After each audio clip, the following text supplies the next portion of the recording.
Hi, నా పేరు కార్తిక్. నాది కడప జిల్లా దూర్ మండలం. నాకు సికేడి ప్రాబ్లం అని ఫిబ్రవరిలో తెలిసింది. సో అక్కడి నుంచి ఇక్కడికి హైదరాబాద్లో ట్రీట్మెంట్ కోసం వచ్చాను. సో ఇక్కడ వేరే హాస్పిటల్లో చూపించుకున్నప్పుడు అక్కడ డాక్టర్స్ సజెస్ట్ చేసింది ఏంటంటే డయాలసిస్ చేసుకోవాలి, ట్రాన్స్ప్లాంట్కి వెళ్ళాల్సి వస్తుందని, సివియర్ ఉందని ఆ హాస్పిటల్ నుంచి ఇక్కడికి చేంజ్ చేశారు. ఇక్కడికి వచ్చిన తర్వాత ఇక్కడ డాక్టర్స్ ఫెసిలిటీ అందరూ చూసి, సో నెఫ్రాలజిస్ట్ నుంచి సైడ్ నుంచి రాహుల్ సార్, నాయన్ సార్ వీళ్ళు చెక్ చేసి చాలా కేర్ తీసుకుని మొత్తము చెప్పారు డయాలసిస్కి వెళ్ళాల్సి వస్తుందని చెప్పేసి. సో తర్వాత ఇక్కడ ట్రాన్స్ప్లాంట్ కోఆర్డినేటర్ దీపిక మేడంని మీట్ అయిన తర్వాత ఆమె ఇంకా క్లారిటీగా నాకు ట్రాన్స్ప్లాంట్ ఎందుకు చేయించుకోవాలి, డయాలసిస్లో ఏమేమి రిస్ట్రిక్షన్స్ ఉన్నాయి అంటే పర్ డేకి 1 లీటర్ వాటర్, సో ఫుడ్ అందుకు చాలా వరకు రిస్ట్రిక్షన్ ఉండేది. ఇప్పుడు చాలా ఇబ్బంది పడేవాడిని. ట్రాన్స్ప్లాంట్ చేసుకున్న తర్వాత ఇప్పుడు ఫుడ్ అందుకు నార్మల్గా తీసుకుంటున్నాను. అండ్ దట్టు వాటర్ కూడా ప్లెంటీ ఆఫ్ వాటర్ తీసుకోమంటున్నారు. సర్జరీకి వచ్చినప్పుడు అయితే చాలా టెన్షన్ పడేవాడిని. ఫస్ట్ డోనర్ మా ఫాదర్ అవ్వడం వల్ల నాకు చాలా వరకు బెనిఫిట్ అయింది.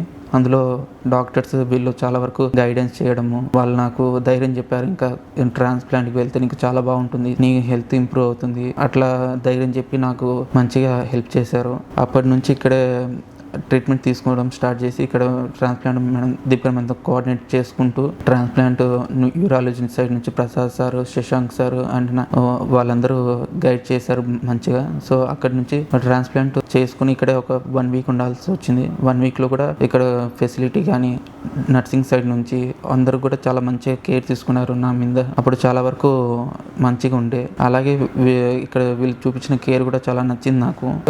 నీట్నెస్ కానీ హైజీనిక్ కానీ అన్ని విషయాలు కూడా చాలా మంచి కేర్ తీసుకున్నారు. సో ట్రాన్స్ప్లాంట్ ముందు ఎలా అయితే నాకు చెప్పారో, ట్రాన్స్ప్లాంట్ తర్వాత కూడా అదే విధంగా నాకు ఏవైతే ప్రామిస్ చేశారో నీకు కంప్లీట్ కేర్, కంప్లీట్ ఐసోలేషన్ ఉంటుందని చెప్పారు. సో అలాగే కంప్లీట్ ఐసోలేషన్ హాస్పిటల్కి వచ్చిన కొత్తలో నాకేం అనిపించలేదు హాస్పిటల్లో నార్మల్ రూమ్లో. కానీ ఎప్పుడైతే డిశ్చార్జ్ అయ్యి వెళ్ళినప్పుడు ఇంత పెద్ద హాస్పిటల్లో నేను ఉన్నాను అనిపించింది.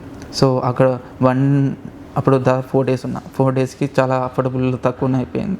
సో మళ్ళీ ట్రాన్స్ప్లాంట్కి వచ్చినప్పుడు కూడా నేను అంతా చేసుకున్నప్పుడు అఫోర్డబుల్ ప్రైసెస్లోనే తక్కువలోనే అయిపోయింది మొత్తం.